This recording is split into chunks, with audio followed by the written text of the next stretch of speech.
J'avais envie de faire cette vidéo pour vous montrer qu'on peut commencer à dessiner avec pas grand chose. Juste une feuille A4 de bureau toute simple et un Criterion Bic. Je pense que c'est le moins cher qu'on peut trouver, ouais je crois bien. Et voilà, on peut commencer à dessiner avec un très petit budget. On se dit souvent qu'on commencera à dessiner quand on aura ci ou ça, quand on aura ces super beaux pro marqueurs, ou quand on aura enfin ces super beaux feutres Micron, et que quand on aura l'argent pour se les acheter, là on va enfin commencer. Mais en fait non, si vous avez vraiment envie, vous pouvez commencer à dessiner aujourd'hui avec presque rien. C'est pour ça que j'ai fait un petit speed drawing. Je vous montre qu'on peut dessiner tout simplement avec cette fameuse feuille A4 et ce Criterion Bic. Bon, je recommence parce que mon micro était à l'envers. On va savoir comment j'ai fait. J'avais filmé le croquis, mais on voyait rien. J'avais vraiment envie de filmer ce speed drawing de A à Z. Mais comme je commence à faire mon croquis en ma forme, le début du dessin, vraiment en appuyant très peu, du coup la ligne est très claire. Et sur la vidéo, on voyait rien du tout. Je fais ça pour essayer de gommer le moins possible, de pouvoir retoucher mon dessin facilement, sans que quand c'est trop foncé tout d'un coup, après on peut plus trop travailler son dessin et c'est un peu ça l'astuce. On a tendance, quand on s'énerve, et au début quand on commence à dessiner, on a tendance à appuyer beaucoup dès le début et c'est... Je vais pas dire que c'est une erreur, mais en fait ça nous complique la vie quoi. Comme vous pouvez le voir, il faut être très patient pour faire ce genre de dessin, surtout que là j'ai pas tout filmé. J'ai monté, j'ai coupé, j'ai accéléré les images. Et le tout c'est d'aller du plus clair jusqu'au plus foncé et de le faire petit à petit, très progressivement, pour que les dégradés soient subtils. Et c'est vraiment ces valeurs-là, la différence entre les valeurs, les transitions entre les valeurs qui sont plus ou moins subtiles, qui vont rendre cet effet de lumière et un effet un peu réaliste. Je précise aussi que je dessine, alors comme je l'ai dit, je dessine avec un Criterion Bic et c'est bien une mine HB de base qu'on peut trouver dans les supermarchés. Et comme vous pouvez le voir, avec une mine HB, on peut déjà aller pas mal dans le foncé. On peut quand même faire pas mal de trucs avec un stylo de base, on va dire. On peut quand même aller dans les foncés, même si c'est vrai que ça facilite la vie de prendre des mines qui sont plus grasses, c'est-à-dire dans les B. En fait, plus on va vers le H, plus c'est des mines qui sont pas grasses et qui vont être claires en fait. Il y a HB, après il y a le H, le 2H, et plus on avance, plus c'est clair.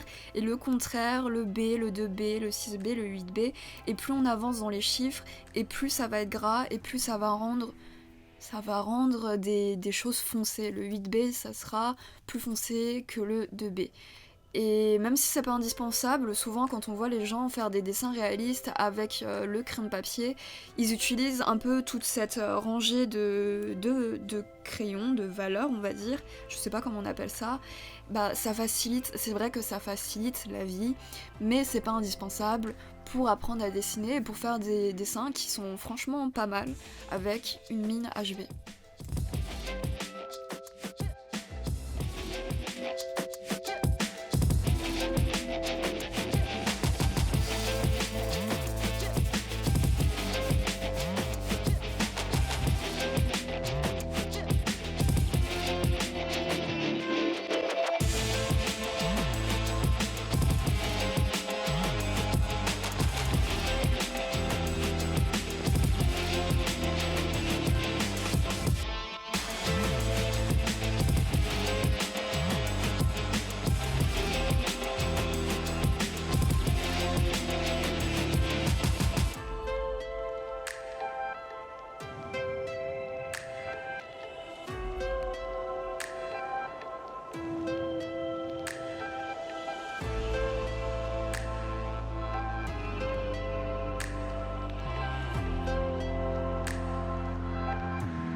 Je me répète, mais on peut commencer vraiment à dessiner avec pas grand chose, presque rien.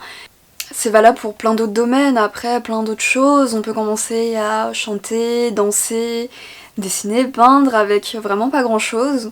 Après, je vais pas non plus dire que un bon matériel c'est pas important. Je vais prendre notamment l'exemple de l'aquarelle. Je pense que ça va être difficile de faire de l'aquarelle sur une feuille A4. Il faut un papier qui est assez épais, qui supporte l'eau. Et en plus, il faudrait un papier aquarelle de bonne qualité si vous voulez faire plein de couches différentes, parce que sinon le papier va se déchirer, boulotter, supporter toutes ces couches. Surtout l'aquarelle réaliste, il y a plein de couches, la première couche, la deuxième couche, la troisième couche, et à chaque fois on rajoute de l'eau et tout, et un mauvais papier c'est sûr qu'il va pas le supporter. C'est comme tout, un bon artiste on peut lui donner le minimum, hein, le matériel le moins cher, il arrivera à faire quelque chose de super bien, ça va pas lui enlever ses compétences. Et inversement, quelqu'un qui sait pas dessiner, on peut lui donner le matériel de dessin le plus cher du monde, c'est pas ça qui va lui apprendre à dessiner, même si de toute façon ça s'apprend, mais c'est pas le matériel qui va vous apprendre à dessiner. Ça va améliorer la qualité de vos dessins, ça c'est sûr, mais en tout cas pour commencer, pour apprendre, ou même pour continuer à apprendre, on n'a pas besoin forcément tout le temps d'un matériel super cher. Voilà. J'espère que cette vidéo vous aura motivé, que s'il y a quelque chose qui vous tient vraiment à cœur, que vous avez envie de commencer à dessiner ou peu importe, que c'est important pour vous, vous pouvez commencer aujourd'hui avec les moyens que vous avez.